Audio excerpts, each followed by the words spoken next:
Hey guys, welcome back to Honey in the Rock, episode 105. I'm Sophie, and this is my roommate Emily. Hi. So, we're a week into college. As you're listening to this, maybe going on 2 weeks. We're surviving. Yeah. Some would say there. thriving. I Others think we're would say thriving. I think so too. We're thriving. My chair's taller than your chair. Should I put my chair down? No, because now yours is taller than mine. Or Wait, mine but is look at taller our than yours. heads. Oh. Kind of the same. Okay. Well, if you're watching now, we're the same height. If you're just listening, I moved my chair down to her level. So, Emily's going to tell you about her testimony. We're going to talk a little bit about what it looks like, or what it sort of looked like for us to find community. And then at the end, we're going to share something from a Bible study we're doing together. But it's kind of been interesting because the first day we got here, we were just kind of looking at each other. And you're like, if she can't go to dinner with me, I'm just going to go sit by myself. Or I'll just get it to go and eat it here. Right. And it was just kind of strange because there's so many people around you. But if you don't really know anybody, it was just kind of a lonely feeling. But it was day one. And so we have to give ourselves grace. Dramatic. And so the word of the past 2 weeks is grace, and how the Lord has been gracious to us through a lot of things, and we'll share that throughout this. But then also give grace to ourselves and each other as we navigate a new journey. So it's been really sweet, very overwhelming. First couple days were kind of strange. Yeah. But you just kind of have to do the awkward, introduce yourself to everybody you see and smile and ask them to sit down with you in the dining hall. And you meet two people. And then we did the welcome games, which is awkward. So awkward. As all get out. And we were just trying to everyone we would go to, we would try to flip the question and tell them about Jesus. And it kind of went sort of well. Yeah. We were trying our best. Nothing happened, but the Lord's gonna sow those seeds.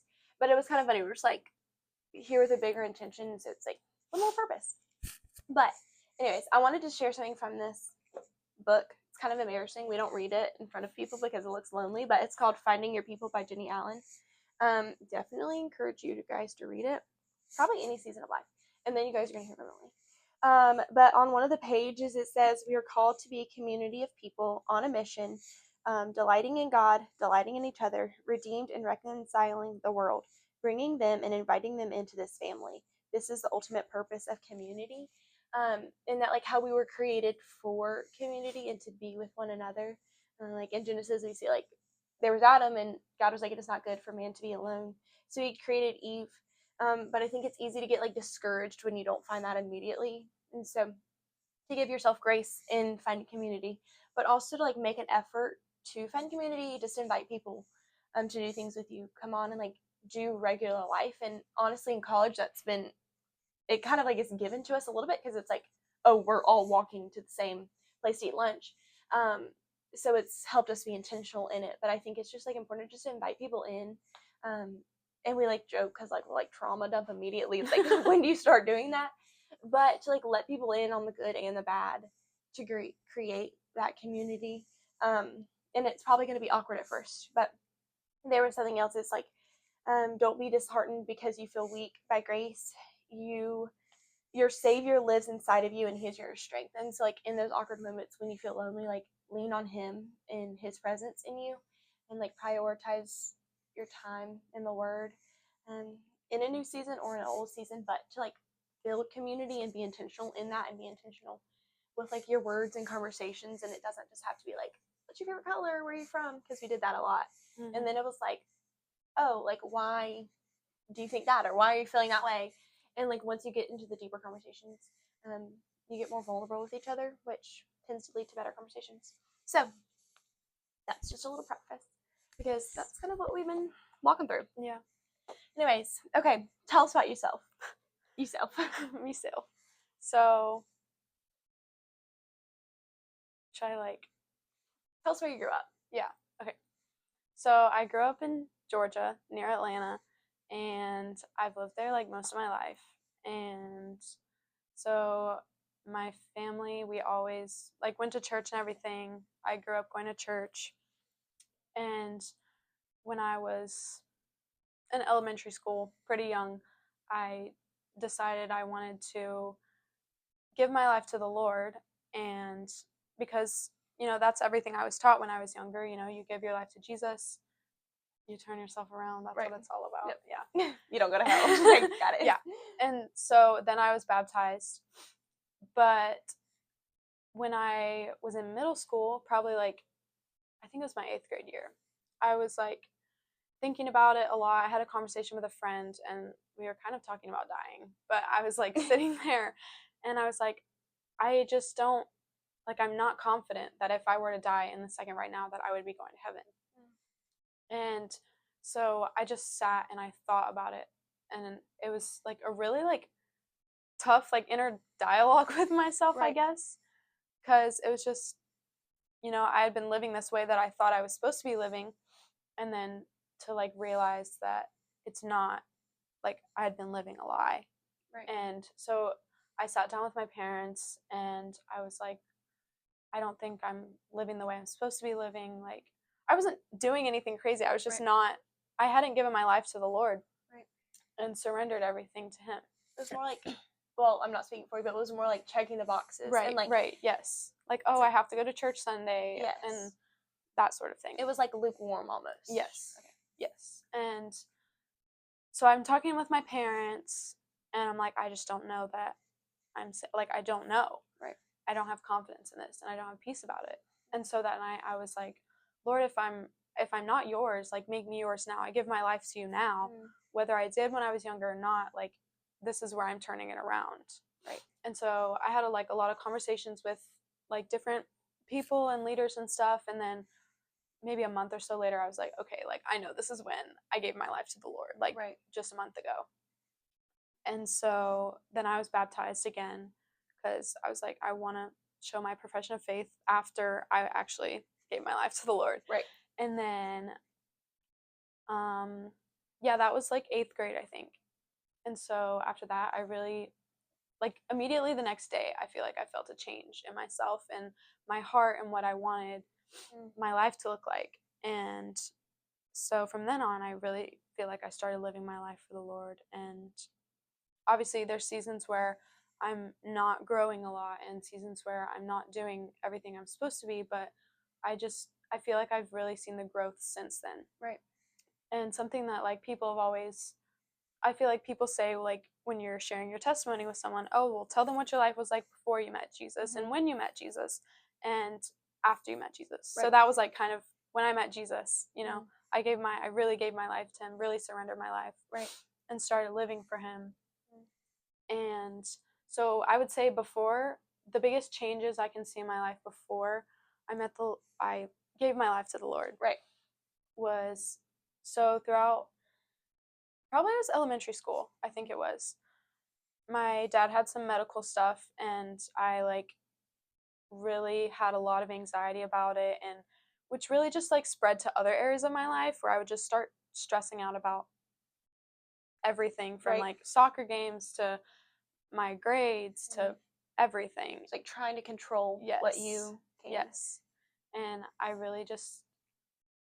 I just remember that season of life being so hard, and like I know what that like pit in my stomach felt like of like, I don't know what I'm supposed to do. I don't, like, I can't, I'm so out of control right now.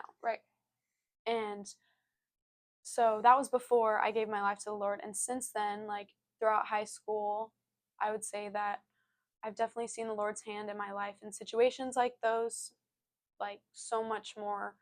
And I feel like everything that I have that I stress about, that I worry about, I can give it to Him, and I have peace in that. And especially looking back, like thinking about where I'm at right now and looking back where I was throughout high school with different things that were happening with friendships and things like that, I can just see His hand in it. And that's not to say I didn't go through hard things once I gave my life to the Lord, because I definitely did. But since I gave my life to Him, I feel like I have that hope and I have that trust that He's going to see me through it. Which has been amazing through all that. And like hold you fast through it.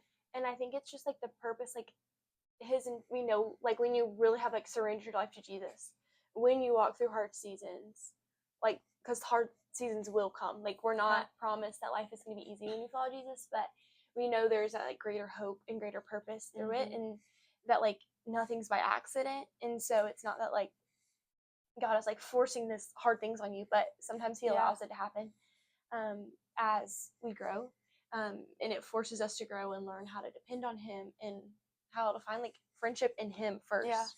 And I think that's something that even now, like, we're like, the perfect example of a friend is Jesus, as we're like trying to be good friends to each other and to new people that we're meeting.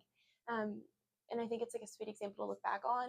And I really like I think God is, well, I know that he's not a God of like confusion. And when we have that like confusion, it's like, okay, what's happening?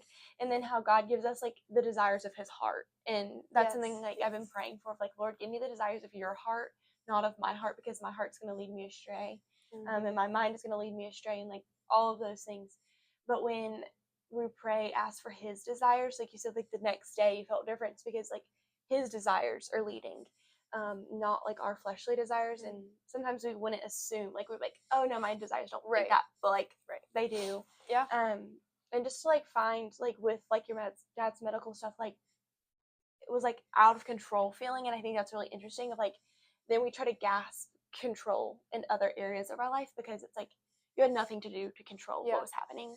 And then when we like really find Jesus and can rest, like when life is out of control, because it will be out of control, we can rest that like we know the one who's in control, and the one who's in control is perfect. And it's like, oh, like we still can admit that things are hard, and we can still be like, dang, this sucks. But at the end of the day, we can like lay down knowing like, wait, but God is in control. So I think that's really sweet. Thanks for sharing that. Should we tell them how we met? Yes. Do you guys, what's the verse? I wish I had it quoted, but it's like, what I'm doing now, you don't understand, but one day you will. It's like Philippians something, yeah. Like maybe not 1:6. I don't know. Anyways, it's in Philippians. Look it up. And look it up in a nice way. And it's like, what I'm doing now, you don't understand, but like like later you'll understand. And I think that verse, like, you probably see through like the lens of what you're walking through. And I know that's not, you're supposed to see how God wrote it. I know that. But I think that verse means two different things. Like, one, like here in this earth, like we're going to go through hard things and we might not always understand God's purpose in that. But one day in heaven, we're going to understand, because we're going to see how he worked all things for good according to his purpose. But he's been gracious enough in a certain like season where it's like, I was like, I don't understand what you're doing, God. And now I can see what he was doing, and like already. And I was like so gracious of him to show me, not in however many years I die, but he showed me like now. So I'll give a little backstory on my part, and then you can give yours. I shared this story multiple times, so I'll fly by it. But I went to Girls State going into senior year, which is like a political camp, basically. And I did not want to go at all. But I was like, okay, if the Lord like makes a way for me to go, then like it's clearly from him. And we prayed about it a lot. And all the doors opened. So I went. When I was there, I was in like a group of like 20 girls. And we just like always were together. And one of those girls I met there, I got like really close with. And I got close with a couple of girls, but like this one girl in particular got really close with. And we were talking, and like, 8 months ago maybe, she texts me and is like, hey, my friend Emily's going to Furman, you should meet her. And because I had kept saying like, I don't know anybody here, like I know people here, my brothers go here, like I knew people that are here, but I didn't know people that were like my age. And she didn't even know that you were for sure going yet. She was like, I think she's talked about going. She might go there. And I like at this point had my deposit down at a different school. Kind of crazy. But I was like, oh, fun. Like, I'll reach out to this girl. And at this point, like, the Lord made it very clear to me that I was supposed to go to Furman, had a lot of peace about it, because he's not a God of confusion, he's got a peace, and I had a lot of peace about it. And I was like, okay, whatever, I'm going to Furman. Like, sure. But then I was like, okay, but I don't have a roommate. I don't know anybody. I was like very afraid. I was like, it's a secular school. Is that going to look bad? Like, lots of things Satan was trying to like pour into me. And just like good things to wrestle with, honestly. Then I was like confident that I was going to Furman. And that's when I reached out to Emily. And honestly, I don't really remember what happened after that. But then you like texted me and I was like, whoa, like I've never actually talked to you and you want to be my roommate. Right. I was like, whoa, whoa, whoa. Right. I was like, we're going to figure out how to be roommates because it's random roommates at Furman. And I was like, we're going to make a way. Yeah. We're going to. What if you fill out the form together? Right. We're going to work pretty hard to get this going. And then, so I was like, okay, sweet. She was really nice. I was like, I had a lot of peace about it because I was like, okay, I know she's normal. Normal. I know she's normal because I know that, like, our friend was normal and they were family friends because she was born in Myrtle Beach. And that's where our friend was from. And that's how they knew each other. And I'm like, if they're family friends and I really liked this girl, they're not going to be family friends with, like, people that are, like, crazy and whatever. And so I was like, whatever. She, like, got to be nice. And then we met up in June for the first time. And, like, things just, like, as we were talking, I was like, Lord, like, when I was, like, driving away, I was like, Lord, like, if you heard that conversation, like, I know you heard that conversation. Like, there's no way you're going to not let us be roommates. Like, I know you're going to make a way because just how we were, like, talking and, like, to see her love of the Lord. And we had, like, our silly little thing. Like, I had a poster from He Would Love First, and she had a poster from He Would Love First. And there's, like, 3 of them, and we both had one for the room. And we hadn't even, like, met yet. And that was just, like, little things. I was like, Lord, like, I know you saw that. And it just, like, kept working out. And then we found out we were roommates. And then now we're here. And we can update here in a minute. Yeah. But what was your perspective of that story? So, our family friend that, like, connected us. So, I was born in Myrtle Beach, but I grew up in Georgia. But so we had family friends that we stayed in touch with, like, my whole life. And so we're hanging out. It's, like, February, I think, of last year, I guess. Yeah. And then she's like, oh, my gosh, I know a girl that's going to Furman. And, like, starts talking about it. We, like, follow each other, DM each other, all the things. And then, like, honestly, we didn't even talk for a while. Like, we, like, said hi, and then, like, we just kind of, like, didn't talk. And then we met up in June. But what I think is so cool is that, like, well, my favorite part of the story is, like, I knew I wanted to go to Furman back in, like, November-ish. So I was like, and I wasn't even accepted yet. And so I was like, but I knew about the random roommates, like, assigned roommates. And so I was like, Lord, like, I know you have a roommate for me, and I was very stressed out about it, but I knew it was in His hands. And so I started praying about it in November. I'm like, God, I pray for my roommate. Like, every single day. I had it in my prayer journal. And then one day I'm, like, sitting there praying, and I'm like, you know, God, it'd be really great if she, like, loved the Lord. Like, she's a Christian. And so then how, like, crazy is it now, like, sitting back and thinking that, like, you know, after praying through all of it, and to think that I started praying for it in November and he was already working on it when Kinley and Sophie met in last summer. So like, just how crazy is it how he already has, he's so faithful that he already has it all planned out before it was even a thought in my brain. So like, our steps are ordained. Is that the right word?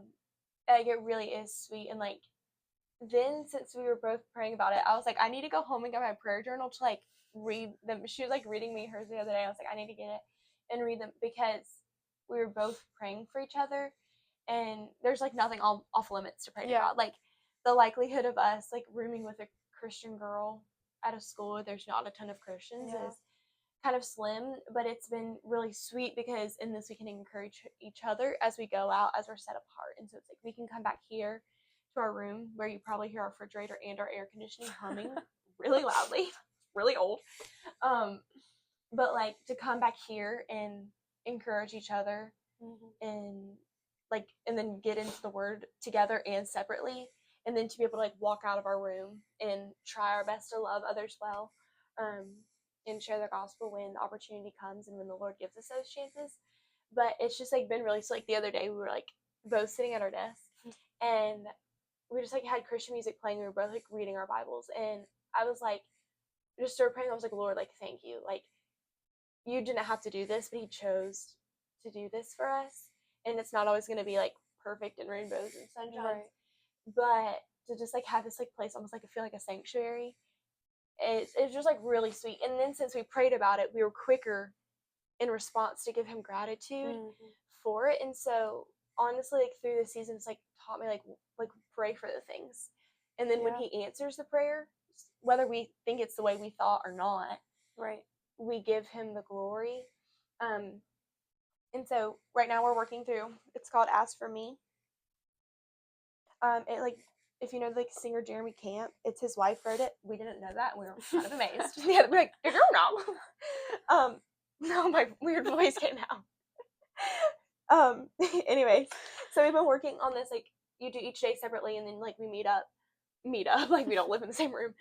We like sit down like the final day and do it together and like talk through that week.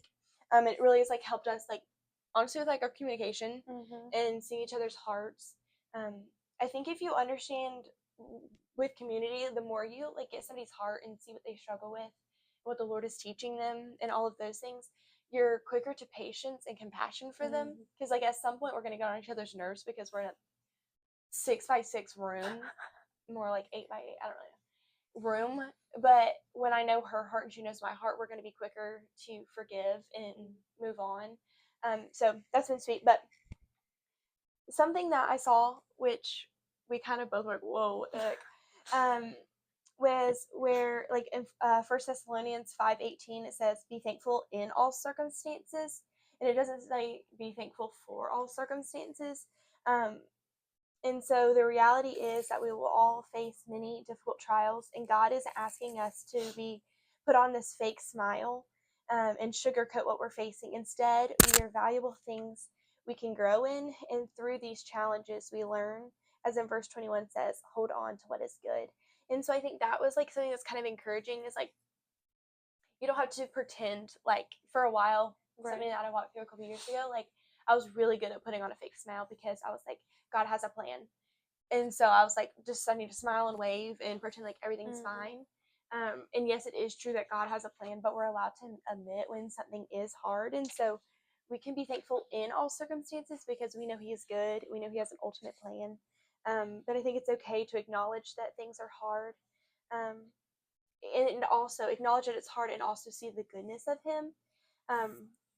It's like both can be true. I had a friend a couple years ago, like, say something to me, like, when I was walking through that season, she's like, it can be a both and.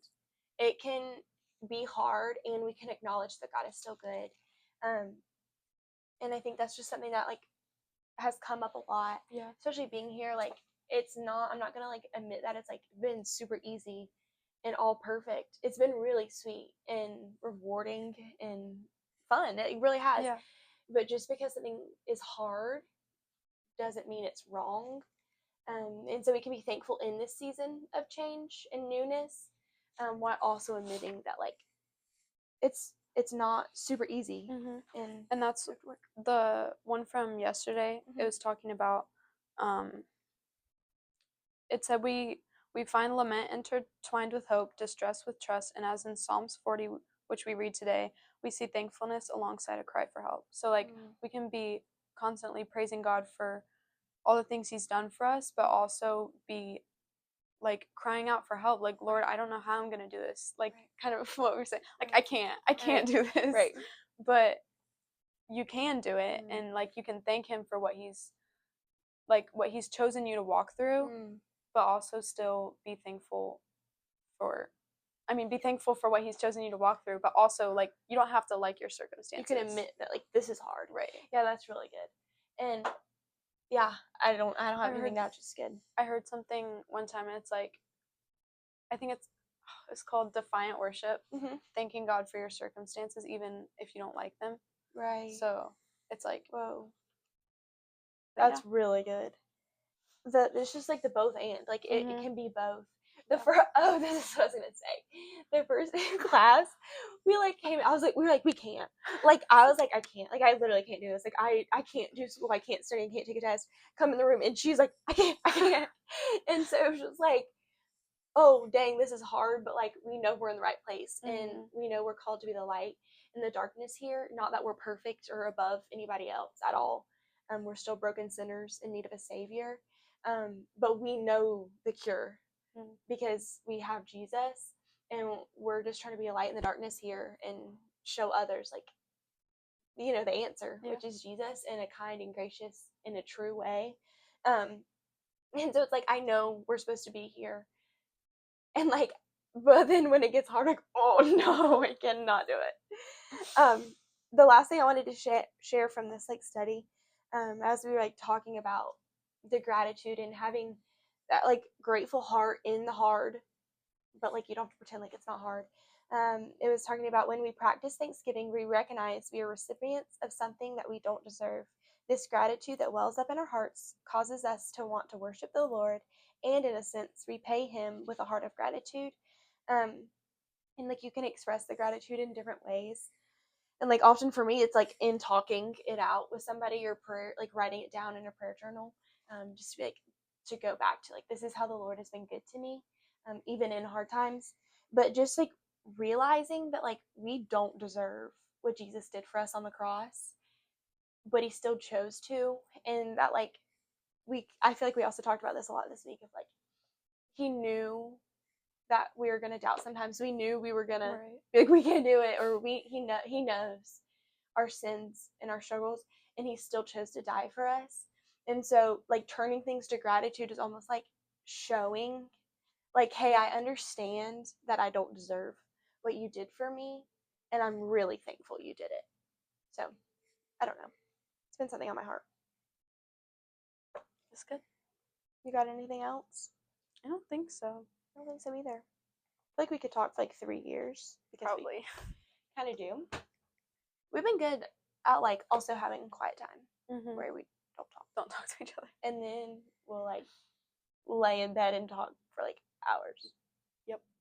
But you know, it is weird. We like send each other we send each other a lot of reels, and they're just so funny, and you're just laughing, and then I'll like watch them later. I'm like, this was not funny, but we're just like tired and overwhelmed, and so there were so many. So not encouraging you to just watch Instagram reels, but we kind of do a lot.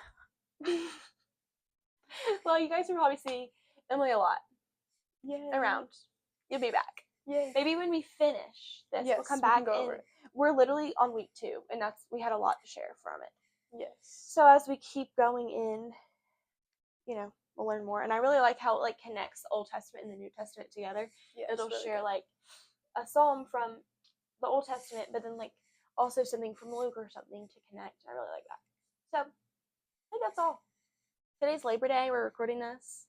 We attempted to go on a hike, but then like it wasn't a hike. It was just like the view, which was fine. We didn't have to do any walking. But we were planning to get hiking, but we didn't. We didn't. That's okay. We'll try again later. Well, thank you guys for listening, and I'll see you next week. Bye.